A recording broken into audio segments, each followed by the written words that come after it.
आज पुन्हा न्यायालयामध्ये हजर केले जाणार आहे। एसआयटी त्याला इतर गुन्ह्यांमध्ये अटक करण्याची परवानगी मागण्याची शक्यता आहे।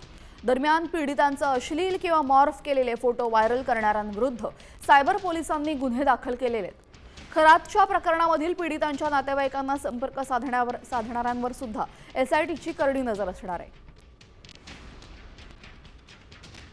आपल्यासोबत आमचे प्रतिनिधी अभिजित सोनावणे जोडले गेलेले आहेत। अभिजित, खरातला आता नव्या गुन्ह्यांमध्ये अटक होऊ शकते, त्यामुळे त्याची कोठडी वाढण्याची शक्यता आहे, काय अधिकची माहिती?